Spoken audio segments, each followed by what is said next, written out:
Hello everyone, and welcome to TorqueDev. It's been a couple of weeks since our last rambling, but we've gotten a lot done, and so now it's time to show at least a little bit of it. The rendering system on the new game engine Hephaestus is not yet ready to be shown. However, we do have a few things we can show. Most notably, we do have the scripting system in a reasonably completed state. We also have Toolbox, which is an editor for it. That's almost done.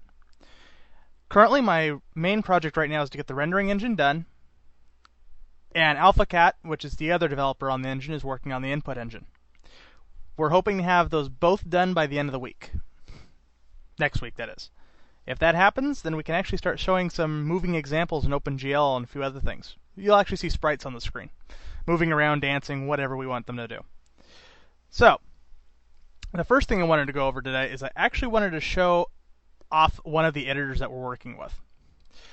It's called Toolbox.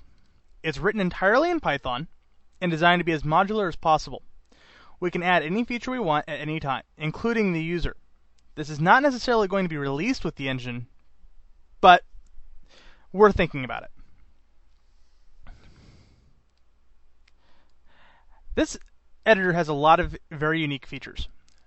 Right now we have what's called the Python interpreter.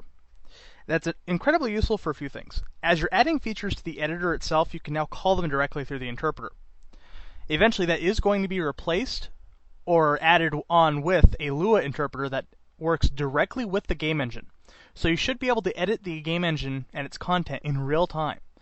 Not many engines are capable of doing this. Ours is. As of right now, it's got what's called an MDI interface. A lot of different windows in one big window. Some people like this, some people don't. I personally really enjoy this interface. But I've gotten a lot of complaints on it. I also ran into a small problem. No other operating system actually has the MDI interface, and I wasn't really aware of that when I was originally programming this. This means it doesn't work under Linux, and it doesn't work under OS X. Our game engine does run under Linux and OS X, and that's a problem. I'm actually in the process of rewriting part of the interface. It should only take me a couple of days, but this is actually going to be turned into a tab-like system, which will make working with this a lot easier in general. It's also a little faster, and it actually works a lot better with some of the features I was going to add into it, especially the scene graph editor, which will be very important, which I'll be going over hopefully next week, as well as just editing the engine itself. What's really unique about this is that it's written entirely in itself. That sounds odd, but yes, the entire editor is written entirely in itself. When this is ready, anyone will have access to the source code, provided they can pay up for it, or we may end up giving it for free. We haven't decided on that yet. But this will be a fully working Lua editor. The other thing is it's going to have a remote debugger. You'll be able to quite literally run your game in the game engine and get feedback of it in the editor in real time. That's very, very hard to do and is incredibly useful. The only other engine I'm aware of that has that capability right now is actually the Torque game engine. Unreal may have it, but I don't have access to the engine source code, so I couldn't tell you. Okay. Now, from there, we also have the scripting engine that is almost done, and I'm going to show you a little bit about that. This is a little bit of the code from the engine. Actually, this is just a quick class or object I threw together that I'm exposing to the scripting engine for use. Chances are you wouldn't use this in a game, but let's say, for example, you had a game that had a bank. A lot of games have this. Neverwinter Nights had this, depending on what server you were on, things like that. Every character is going to have some sort of bank account. The main things that you can do is you can create an account for a character. You can withdraw money from it and deposit it. You can also print out the balance and things like that. For those of you who are familiar with C++, this looks a little weird, but it should be fairly straightforward. It's just a different way of declaring a class, and this is exposed directly into Lua, and I'm going to show you that now. And I'm actually going to run the engine in front of you, not that there's much to see.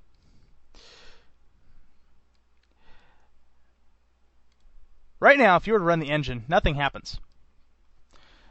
Nothing to show. We haven't actually given it a project to run, any scripting to run, anything. So I'm actually going to create a small script using that object we created.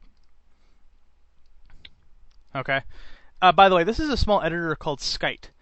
It's very good for editing Lua, Python, Ruby, any file you can imagine. It's based on the Scintilla editor. Very, very good. Okay. So let's say we wanted to create an account for myself, just in-game, in the actual scripting for the engine.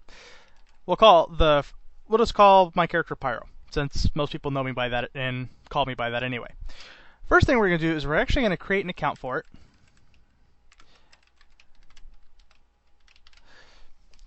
And start off with a starting balance of 0. Yes, I'm flat broke. I'm a broke college student. It happens. Now, let's just say, for example, I want to deposit $20 into it. And then we'll withdraw 10 of it. If I were to save this and actually run the engine, this is what you're going to find.